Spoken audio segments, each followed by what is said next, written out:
आपने बहुत जोर बहुत तेज इनको इशारा किया कि ना कर दो ना कर दो ना कर दो इसके लिए। तो दूसरे धर्म को आप प्रोटेक्ट क्यों कर रहे हैं? जो एक धर्म से गवर्न करता है या हाई कोर्ट के ऑर्डर के खिलाफ हमने चैलेंज किया। फिलॉसफी एक सब्जेक्ट पढ़ाया जाता है। अगर आप एक धर्म पर आप अटैक करते हैं, सरस्वती शिशु मंदिर में जो शिक्षा दी जा रही है उसे भी आप खत्म करें। सुप्रीम कोर्ट ने यूपी मदरसा एक्ट को लेकर इलाहाबाद हाई कोर्ट ने जो आदेश दिया था, जिस तरह से उसे असंवैधानिक करार दिया था, उस पर रोक लगा दी है। यानी फिलहाल उत्तर प्रदेश के मदरसे बदस्तूर चलते रहेंगे। मामले में पहली याचिका दाखिल करने वाले मदरसा शिक्षक अंजुम कादरी के वकील प्रदीप यादव हमारे साथ हैं। प्रदीप जी, यूपी के मदरसे बदस्तूर चलते रहेंगे, सही समझा हमने? निश्चित तौर पर आपने सही समझा, चूंकि ऑनरेबल चीफ जस्टिस ने आज जो है 22 मार्च 2024 के ऑर्डर को जो है स्टे कर दिया है।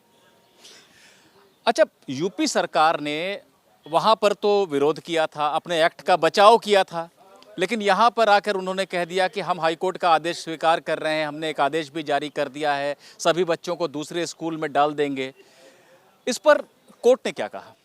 इस पर कोर्ट ने ये कहा कि जब सारे बच्चों को, कोर्ट ने क्या, इनफैक्ट हमारी तरफ से इसका आर्गूमेंट था कि 16 लाख बच्चों को, पहली बात, जब आप अपने हिसाब से किसी इंस्टीट्यूशन में डालेंगे तो उनकी चॉइस खत्म हो गई, जो आर्टिकल 14 और आर्टिकल 21A का वायलेशन है, जिसको कोर्ट ने एक्सेप्ट किया।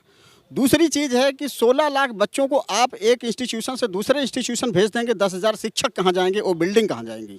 और सपोज करो कि कल जो है हमारा जो यहाँ पर SLP हमने फाइल किया, हाई कोर्ट के ऑर्डर के खिलाफ हमने चैलेंज किया है, वो हाई कोर्ट का ऑर्डर कल अगर सेटिसाइड हो जाता है तो उन बच्चों को फिर से वहाँ कैसे शिफ्ट किया जाएगा? इसलिए ऑनरेबल चीफ जस्टिस ने इस बात को माना और 22 मार्च 2024 के ऑर्डर को स्टे कर दिया, जिसका मतलब है कि मदरसा और सारे इंस्टीट्यूशंस उससे रिलेटेड 22 मार्च 2024 के पहले जैसे चल रहे थे वैसे ही अपने काम करते रहेंगे। मैं एक चीज़ समझना चाहता हूँ, यानी आप ये कह रहे हैं कि अगर अभी तो विचाराधीन है सुप्रीम कोर्ट में मामला, आप लोगों की अपील, अगर आपकी अपील को स्वीकार करके आदेश जारी होता है तो फिर जो बच्चों का रीलोकेशन होगा, ये तो बड़ा एक केओटिक सिचुएशन, एक आपाधापी वाली स्थिति बन जाएगी। तो सुप्रीम कोर्ट ने ये एक आधार लिया है अभी फिलहाल रोक लगाने के लिए।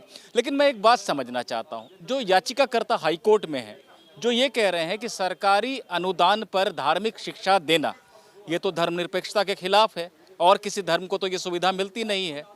इस दलील को आप लोग कैसे काउंटर कर रहे हैं? हम इसको इतनी सी बात पूछ रहे हैं कि जो लोग पहली बार इलाहाबाद हाई कोर्ट में जाकर सपोर्ट किए हैं, यहाँ आकर अपोज कर रहे हैं, ये अलग अलग वो है, हर जो है काउंसिल की अपनी बात है।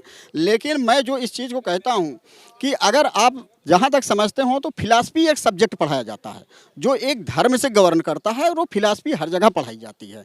तो अगर आप उर्दू और अरबी को लेकर के कहते हैं कि धार्मिक शिक्षा दी जाती है, तो फिलॉसफी से इवन कि UPSC का एग्जाम भी होता है, फिलॉसफी एक सब्जेक्ट है जो हर जगह पढ़ाया जाता है, तो उसको आप किस एंगल से देखेंगे? इसलिए इलाहाबाद हाई कोर्ट ने जो ये चीज़ कहा है वो बिल्कुल गलत कहा है, जिसको सुप्रीम कोर्ट ने मानने से मना कर दिया है, और उसका भी सुप्रीम कोर्ट ने दरकिनार खारिज कर दिया है इलाहाबाद हाई कोर्ट के ऑब्जर्वेशन को। अच्छा, चलिए, आप तो वकील हैं और इंस्ट्रक्शन बोलते हैं, लेकिन याचिकाकर्ता अंजुम कादरी आप ही हैं जी। तो कादरी साहब, आप तो शिक्षक हैं मदरसा में, आप मैनेजर हैं। चलिए, आपको सब कुछ पता है कि वहाँ क्या पढ़ाते हैं, कैसे पढ़ाते हैं। ये जो आरोप लगाया जाता है कि वहाँ पर कुरान की, दीन की ये शिक्षाएं दी जाती हैं और रिलीजियस जो इंस्ट्रक्शन है कि कैसे पालन करना है, कैसे करना है, ये चीज़ें दी जाती हैं और इसके लिए सरकार क्यों खर्च करे? तो क्या इन चीज़ों की शिक्षा वहाँ पर दी जाती है और इसके साथ और क्या क्या पढ़ाते हैं? उसके साथ सब सोशियोलॉजी भी पढ़ाया जाता है, सामाजिक विज्ञान भी पढ़ाया जाता है, मैथ भी पढ़ाया जाता है, इंग्लिश भी पढ़ाया जाता है, उर्दू भी पढ़ाया जाता है, अरबी भी पढ़ाया जाता है। चूँकि अरबी एक सब्जेक्ट का वो विषय है तो इसलिए उसको भी उसमें लगाया जाता है। लेकिन धार्मिक शिक्षा, इस्लाम की टीचिंग्स, ये सब कुछ वहाँ बताते हैं ना? नहीं, धार्मिक शिक्षा के लिए तो नहीं बताते हैं लोग, ये धार्मिक शिक्षा के लिए नहीं बताते हैं। आपने बहुत जोर बहुत तेज इनको इशारा किया कि ना कर दो ना कर दो ना कर दो इसके लिए। तो मदरसे में क्या तो फिर मदरसा अगर वहाँ धार्मिक शिक्षा नहीं देनी है, कुरान की जानकारी नहीं देनी है बच्चों को, तो फिर मदरसा क्यों चलाया जाता है? अरबी भाषा में है और भाषा पढ़ाया जाता है। कुरान अरबी में है, अरबी भाषा है और भाषा को पढ़ाया जाता तो है। आप कह रहे हैं कि मदरसे में कुरान की शिक्षा नहीं दी जाती है, तालीम नहीं दी जाती बच्चों को? दी जाती है, वो भाषा है अरबी का, अरबी कुरान अरबी में है, वो भाषा की तालीम दी जाती है। सिर्फ भाषा की तालीम दे के छोड़ देते हैं, जैसे सामान्य स्कूलों में संस्कृत पढ़ा देते हैं बच्चों को, उसके बाद जाके वेद और पुराण खुद पढ़ लो, ये आप कह रहे हैं? यादव जी, जी, मैं थोड़ा सा इन लोगों की बात को चूँकि कन्फ्लिक्ट करता हूँ। मैं ये नहीं कहता हूँ कि वहाँ धार्मिक बातें नहीं बताई जाती हैं। मेरा सिंपल सा बात है कि धार्मिक शिक्षा भी दी जाती है, लेकिन मैं दूसरे उससे क्वेश्चन करता हूँ कि सरस्वती शिशु मंदिर में क्या दी जाती है। अगर आप एक धर्म पर आप अटैक करते हैं तो दूसरे धर्म को आप प्रोटेक्ट क्यों कर रहे हैं? You are state, you are obligatory to follow the rules.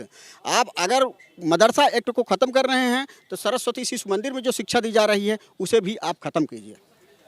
चलिए खैर, मदरसे से जुड़े जो लोग हैं वो थोड़ा सा डिफेंसिव हो गए इस बात पे कि धार्मिक शिक्षा को इन्होंने समझा, पता नहीं मेरे सवाल का अर्थ क्या समझा, लेकिन कोई बात नहीं। सुप्रीम कोर्ट ने यही माना है कि अगर धार्मिक शिक्षा के साथ साथ बाकी सब्जेक्ट पढ़ाए जा रहे हैं और उसको रेगुलेट करने की बात है।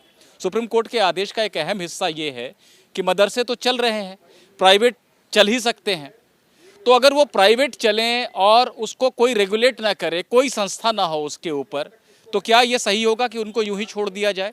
ये तमाम बातें थी सुप्रीम कोर्ट के विचार में, और बहुत सारे सवाल सुप्रीम कोर्ट ने फ्रेम किए जिनके जवाब तलाशे जाएंगे, जहां पर जाकर ये तय होगा कि सरकारी अनुदान पर मदरसों का चलना उत्तर प्रदेश में सही है या नहीं। और निश्चित रूप से जब ये फैसला आएगा तो इसका असर देश के दूसरे राज्यों पर भी पड़ेगा। निपुण सहगल, एबीपी न्यूज़, दिल्ली।